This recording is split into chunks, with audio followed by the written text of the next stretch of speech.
Hi, Paul Arnold here, sometimes known as Stuttering Professor. For the past 30 years, I've worked in the advertising industry, primarily as a strategic planner. And one of the key roles I had there was to help evaluate the effectiveness of the campaigns that we had developed. And I personally won over 6 awards for doing that. Now, why do we need to actually demonstrate the effectiveness of the campaigns we worked on? Well, obviously, because we must be showing that the work we're doing does deliver. But you know, there's also the whole thing about how do we learn? We've got to be in a learning culture, and we want to see what did we do really well last time, what can we do even better next time? But we've also got to do it because we're trying to actually build brands, and therefore the more we can get more funds behind it and show that the investment pays back, therefore we can put more investment in to pay back even more, the more likely we're going to build brands within the long term. But the biggest issue is that the CMO, the Chief Marketing Officer, is under incredible pressure these days in the boardroom to really demonstrate that marketing is bringing value into the organization. So to use that old famous phrase from Jerry Maguire, show me the money, and that's what we have got to go and do. And obviously, it also is important because often our bonuses inside agencies or our personal bonuses are very much linked in demonstrating that effectiveness. So today I do want to talk some top tips that I can share with you from having written various papers on this in the past. The very first thing is you've got to deliver against the set objectives. And it's amazing how very often those objectives are pretty wishy-washy, and they've got to be really specific, really sharp, and with clear metrics set against it. So the old-fashioned model of SMART objectives is really key.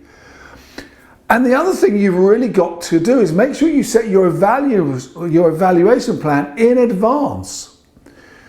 Because very often you get to when you're putting the case together later on and you're saying things like, well, hold on, one of the key objectives you had was to drive penetration. So what was your pre-penetration levels? Oh, I don't know, we didn't measure it. So we've got to set very clearly what our pre and post is to demonstrate the effectiveness of the work we've just gone and done.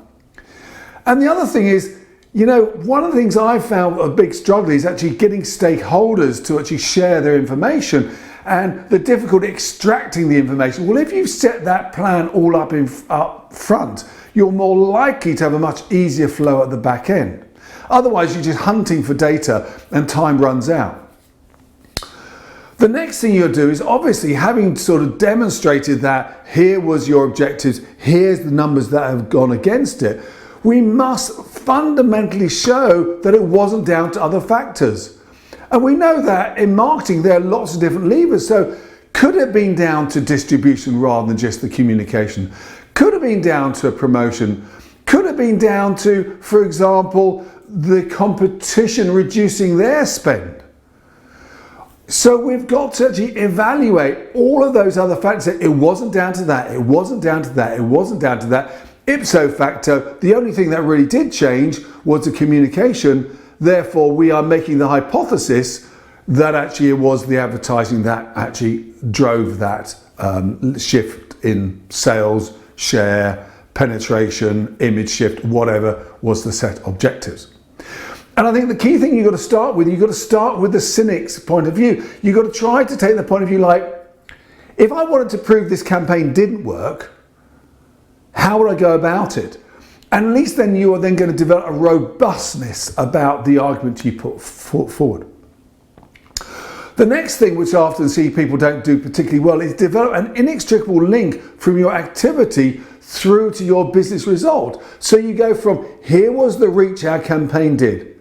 This was the level of engagement it then led to. That led to the outcome of sales, penetration, website visits, brochure downloads, test drives, whatever it happens to be, through to sales, business results.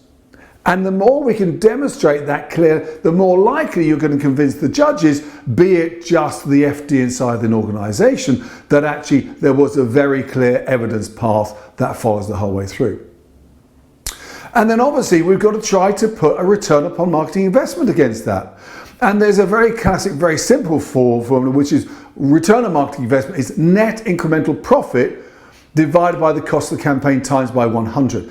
And when we say net incremental profit, it basically means that it's what is the extra sales we would have got, driven by that campaign. So that's where we need something like econometric modelling to help tease out the effects from everything else. So it's not just, oh, sales are now at that level, we can take that. No, it's what would it have been if we hadn't done the campaign? Therefore, with the campaign, it's only that little bit extra. And it's got to be profit, because we've got to take out of it the marginal costings to make that tube of toothpaste or that tin of baked beans or whatever it happens to be. So we've got to take those costs out. We tend to at that point ignore fixed costs like agency fees, the factory, etc. But we're looking at what was the actual cost of that.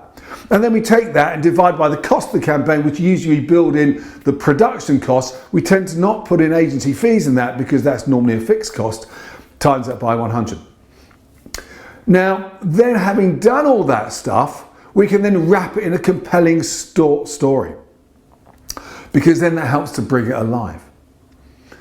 There are loads of techniques you should be using to actually evaluate the work, and obviously there's comparisons, and particularly useful is when we can do versus sort of dark areas that didn't have communication, so either a pre or a post, or a region that didn't have it, or maybe even where there is like one brand SKU versus another brand SKU. So therefore we can help to make it very clear that this was the effect of the campaign.